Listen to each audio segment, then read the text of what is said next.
My brother stood up at Thanksgiving, announced my parents were giving him the family business, and I was getting nothing. So I took a sip of wine, looked at my dad, and said, "Should I tell them now, or do you want to?" My brother Ethan stood up at Thanksgiving dinner, champagne glass raised like a scepter, and announced to 37 members of our extended family, "Mom and Dad have officially decided to sign the company over to me. Little sis gets nothing." The room erupted in applause. Aunts I hadn't seen in years lifted their glasses. Uncles whistled and cheered. Cousins clapped like they were witnessing history. My mother dabbed at her eyes with a cloth napkin, overcome with pride. My father sat at the head of the table, wearing the satisfied expression of a man who believed he'd secured his legacy. And Ethan, golden boy, firstborn son, the heir apparent who'd been groomed for this moment since he was 12 years old, stood there like a king receiving his crown, that smug grin plastered across his face as he soaked in the adoration. I didn't clap. I set my wine glass down slowly, deliberately, let the crystal base click against the mahogany table my grandfather had built with his own hands 60 years ago. Then I looked straight at my father. "Dad," I said, my voice cutting through the applause like a scalpel. "Should I tell them now, or do you want to?" The room went quiet, not gradually, instantly, like someone had pressed mute on reality. My father's fork hit his plate with a clang that seemed to echo off the walls. Ethan's face cycled through confusion, annoyance, and then something that looked almost like fear. "Tell us what, Ava? What could you possibly have to say?" I reached into my bag, the leather messenger bag I'd carried into this house like it was nothing special, like it didn't contain the nuclear codes to everything they'd built, and pulled out a manila envelope. "Open it." My family had been writing me out of their story since I was 12 years old. That was the year Grandpa Walt died, the year my father gathered us in the living room of this same house, sat us down on this same furniture, and announced that Ethan would inherit Bennett Industrial Solutions when he came of age. "That's how it should be," Dad said, his tone suggesting this was natural law rather than a choice. "This business stays with the men of the family. That's how Grandpa wanted it." I remember looking at my grandfather's portrait on the wall, stern face, kind eyes, the man who'd taught me to read financial statements when I was 9 years old, and knowing in my gut that Dad was lying. Grandpa had never said anything like that. He'd spent hours with me in his office, showing me how the company worked, telling me stories about building it from nothing. But I was 12. What could I say? I asked, "What about me?" Dad laughed, actually laughed, like I'd told a joke. "Sweetheart, you're going to grow up, get married, have your own life. Your brother is the legacy. You're going to be someone's wife someday. That's legacy enough." From that day on, I was invisible. Ethan got sent to leadership camps every summer, business seminars during school breaks, entrepreneur competitions where he'd present ideas that were actually mine, repackaged in his voice. I got unpaid filing work at the company and a pat on the head when I asked questions. When I was 16, I spent 3 weeks creating a comprehensive cost-saving proposal for the manufacturing floor. Grandpa had taught me the basics of operational efficiency before he died, how to identify waste, how to streamline processes, how to read the numbers that told the real story of a business. I expanded on everything he'd shown me, ran the calculations, created presentation slides. I handed it to my father, hoping, stupidly, naively hoping, that maybe this would be the thing that made him see me. He didn't even read it. He flipped through the pages without looking at the content, then handed the entire folder to Ethan. "Present this at the board meeting next week. Good practice for when you're running things." Ethan did, word for word. He didn't understand half of what he was saying. When a board member asked a follow-up question about depreciation schedules, he stared blankly until Dad jumped in with an answer. Everyone applauded him anyway. That night, I cried in my room for 3 hours. Then I made a decision. If they wouldn't give me a seat at the table, I'd build my own table, and someday I'd buy theirs. I left home at 18 with a full scholarship to Wharton, 3 part-time jobs to cover living expenses, and exactly 0 support from my family. Nobody came to my high school graduation. Nobody helped me move into my dorm. Nobody called to check if I'd arrived safely. The only acknowledgement I received was a text from my mother. "Good luck, sweetie. Call when you're settled." I never called. They never noticed. I graduated summa cum laude with a degree in finance. Got recruited by Morrison & Associates, one of the top M&A advisory firms on Wall Street. Started as an analyst making $87,000 a year, which felt like a fortune to someone who'd been surviving on ramen and determination. Nobody came to my college graduation either. But by then, I didn't need them anymore. My job was finding undervalued companies before anyone else noticed the cracks, analyzing balance sheets, identifying distressed assets, spotting the moment when a business tipped from struggling to salvageable. I was good at it, really good. By 28, I was a senior associate. By 31, I was a director with a team of 12 analysts under me. And then, 3 years ago, I saw a familiar name on a client's acquisition target list, Bennett Industrial Solutions. My family's company, listed as a potential sell-off opportunity, distressed, struggling, vulnerable. The report was brutal. Revenue down 34% over 5 years, market share hemorrhaging to competitors, debt-to-equity ratio that made our risk assessment team wince. The company my grandfather had built from nothing,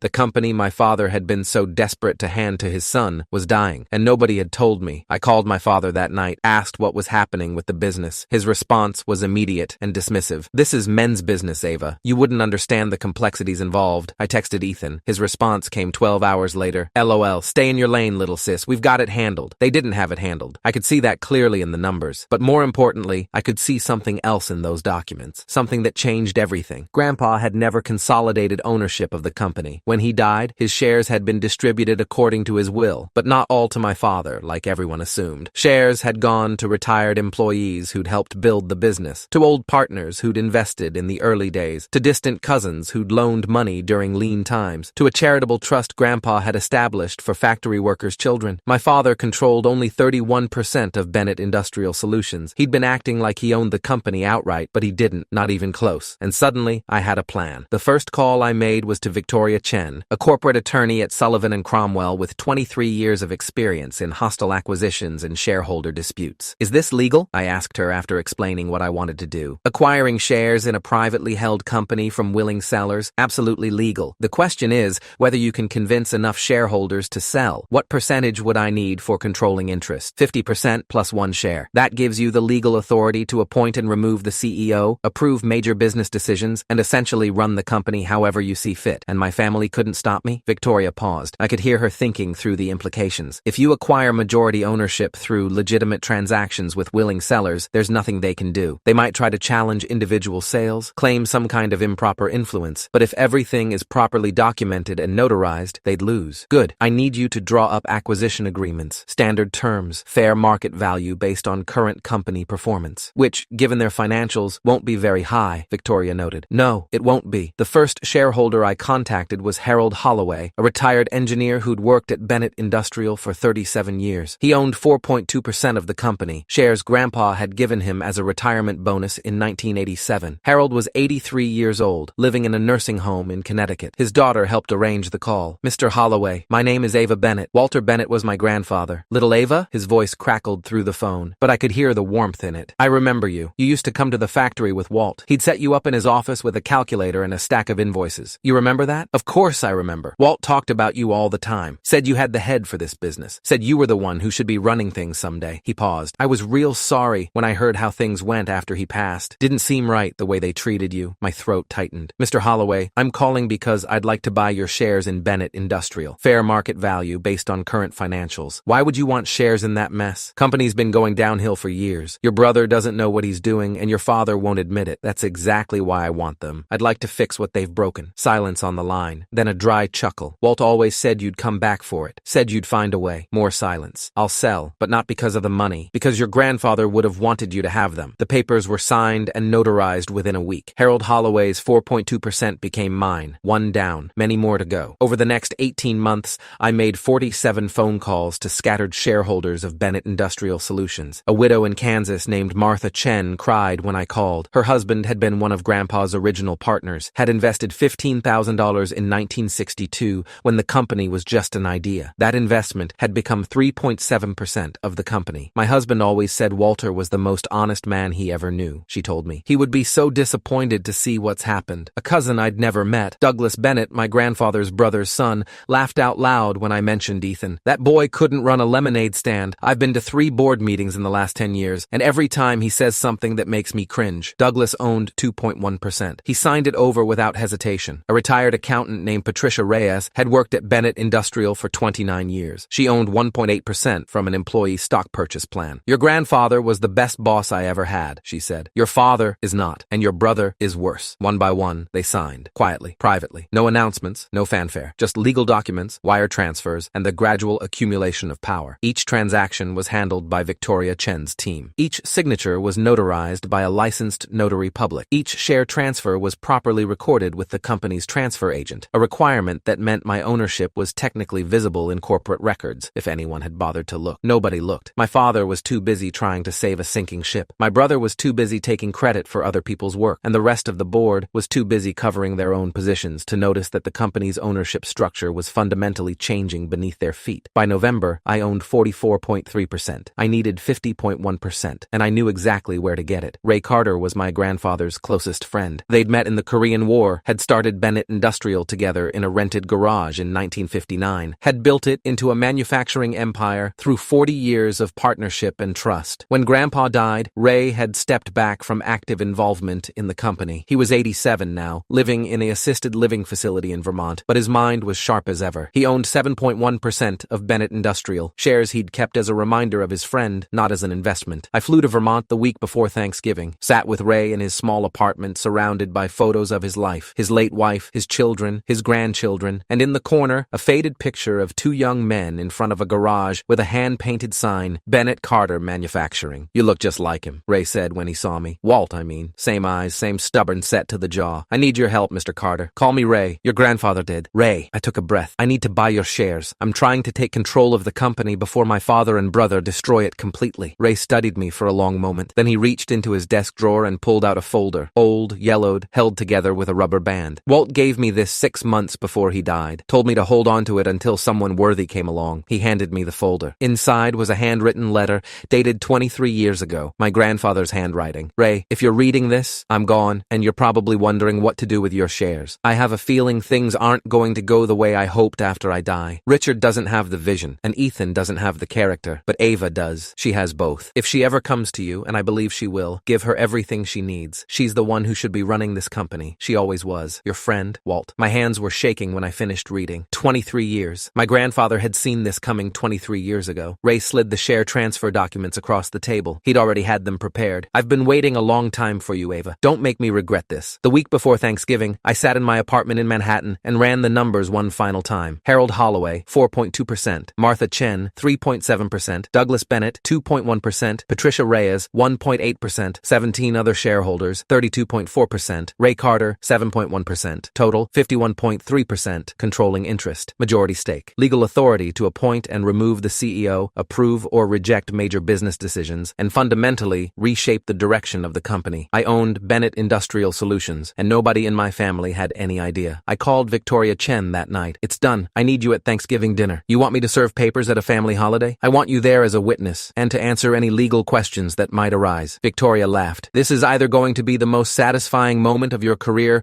or a complete disaster. Maybe both." Thanksgiving dinner was at my parents' house, the same house where I'd grown up, the same dining room where my father had announced 23 years ago that I would never inherit anything. I arrived at 2 p.m. with a bottle of wine and my leather messenger bag. Victoria Chen arrived separately, introduced to my confused parents as a colleague from New York who didn't have family plans for the holiday. The meal was standard family chaos. Children running around, aunts gossiping in corners, uncles arguing about football, my mother fussing over the turkey, my father holding court about business challenges, carefully avoiding any mention of how badly things were actually going. Ethan was in rare form, wearing a new suit he'd clearly bought for the occasion, dropping hints all afternoon about big announcements coming and exciting changes for the company. I waited. The announcement came between the main course and dessert. My father stood up first, tapping his glass with a spoon to get everyone's attention. "I have something important to share with all of you. After 40 years of building Bennett Industrial, I've decided it's time to pass the torch to the next generation." Appreciative murmurs from the assembled relatives. "So, it's my pleasure to announce that effective January 1st, I'll be signing over my shares and my position as CEO to my son, Ethan." That's when Ethan stood up, glass raised, crown descending. "Mom and Dad have officially decided to sign the company over to me. Little sis gets nothing." The room erupted in applause. I set my wine glass down. "Dad, should I tell them now or do you want to?" Ethan ripped open the envelope with his characteristic arrogance, expecting something trivial, a complaint, a protest, nothing that would actually matter. Then he started reading. I watched his face cycle through confusion, disbelief, and then a dawning horror that spread like ink in water. What is this?" "The company isn't being signed over to you," I said, standing slowly, "because Dad doesn't own enough shares to sign over anything." I walked around the table, spreading documents as I went, share transfer agreements, notarized ownership certificates, a complete breakdown of the company's current shareholder structure. Grandpa never consolidated ownership of Bennett Industrial. When he died, shares were distributed to dozens of people, retired employees, old partners, family members, charitable trusts. Dad controls 31%. That's nowhere near enough for the kind of unilateral transfer he just announced. My father's face had gone pale.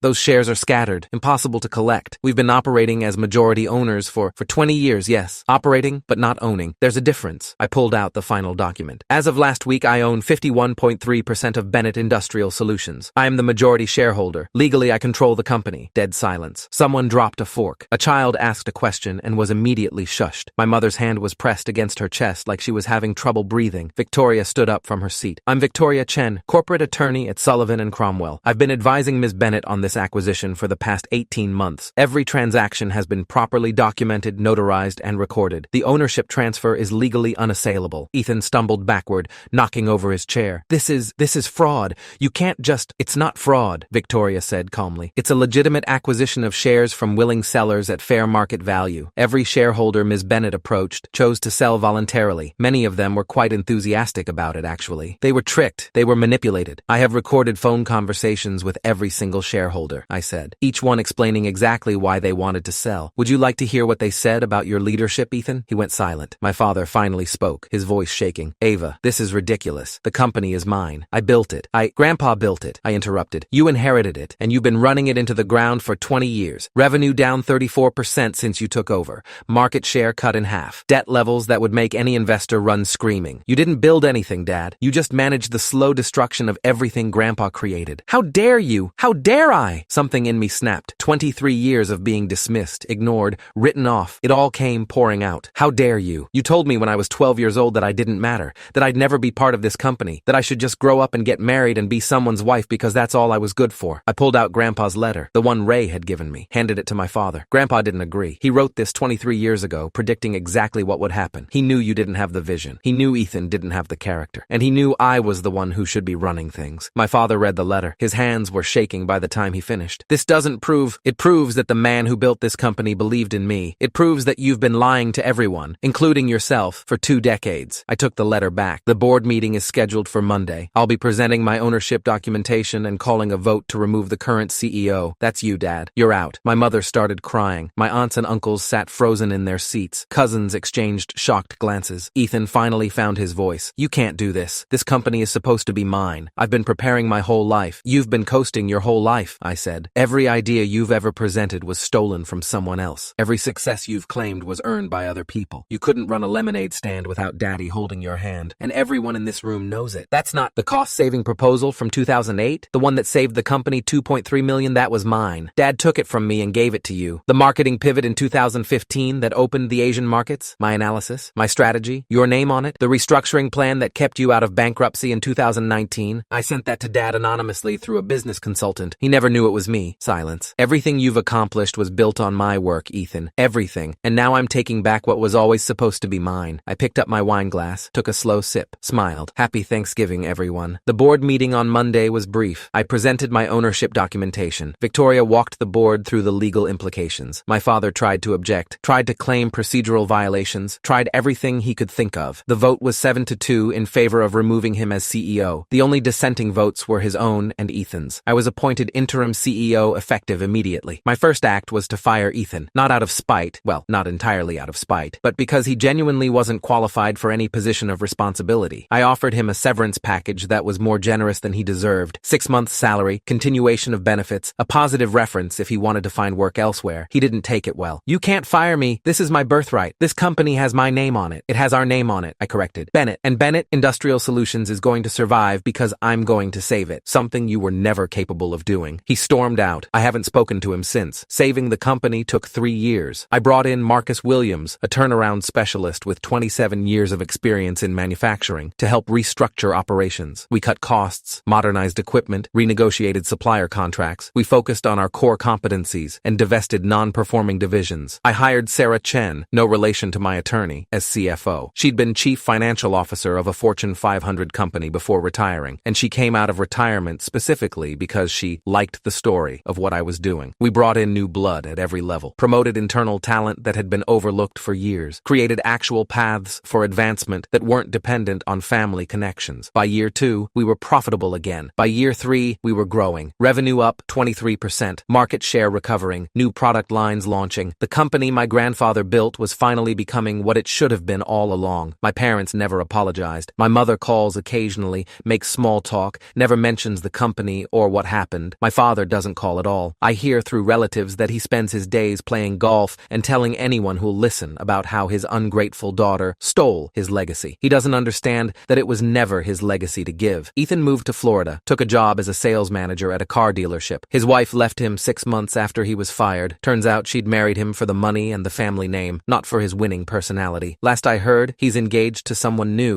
probably telling her stories about the empire he was supposed to inherit. The relatives who cheered at Thanksgiving have split into two camps. Some of them have reached out, apologized for how they treated me, wanted to reconnect. Others have cut me off entirely, loyal to my parents' version of events. I'm okay with both. You learn who people really are when power shifts. Ray Carter passed away last year at 91. I flew to Vermont for his funeral, sat in the front row, gave a eulogy about his partnership with my grandfather and his faith in me. His daughter approached me afterward. Dad talked about you all the time in his last months, said giving you those shares was the best decision he ever made. He gave me more than shares, I said. He gave me permission to believe I was worthy. She handed me a small box. Inside was a faded photograph, the one from Ray's apartment, two young men in front of a garage. On the back, in my grandfather's handwriting, the beginning of everything. 1959. I have it framed on my desk now, next to my grandfather's letter. Last month, I was named to Forbes' 50 over 50 list, business leaders who achieved significant success later in life. The article called me the woman who took back her birthright through patience, strategy, and an unshakable belief in her own worth. A reporter asked me what I'd say to young women who felt overlooked in their families or careers. Don't wait for permission, I told her. Don't wait for anyone to give you a seat at the table. Build your own skills, your own expertise, your own leverage. And when the time is right, when you have the power to change things, don't hesitate. Take what's yours. The article went viral. I got thousands of messages from women who'd experienced something similar, told they weren't good enough, smart enough, male enough to succeed, told to stay in their lane while less qualified brothers and sons got handed opportunities they hadn't earned. I couldn't respond to all of them, but I read every single one. Ethan texted me last week for the first time in 3 years. I need money. The dealership fired me. Can we talk? I didn't respond. Some people might call that petty. Maybe it is. But I spent 23 years watching my family take from me, my ideas, my work, my place in the world. They didn't just overlook me. They actively pushed me out, laughed at my ambitions, treated me like I didn't matter. And when I finally fought back, when I finally claimed what should have been mine, they acted like I was the villain. I'm done apologizing for winning. I'm done feeling guilty for being successful. And I'm definitely done rescuing people who spent decades trying to destroy me. Every Thanksgiving now, I host dinner at my apartment in Manhattan. Not family, not the family I was born into anyway, but the family I've built. Victoria Chen, Marcus Williams, Sarah Chen, the senior team at Bennett Industrial, friends who believed in me when my blood relatives didn't. We eat turkey and share gratitude and toast to the things that matter. Hard work, loyalty, the people who show up when it counts. And every year I raise my glass and make the same toast. To Grandpa Walt, who knew I'd find my way back, and to everyone who told me I couldn't. Thank you for the motivation. The room laughs, we drink, the night goes on. But sometimes, late at night, when everyone's gone and I'm alone in my apartment overlooking the city, I think about that 12-year-old girl sitting in her father's living room, being told she'd never be part of the family legacy. I wish I could go back and tell her what was coming. Tell her that the pain was temporary, but the determination would last forever. Tell her that the people who dismissed her would one day watch her take everything they thought was theirs. I wish I could tell her she was going to win, but maybe she already knew. Maybe that's why she never gave up. My brother stood up at Thanksgiving dinner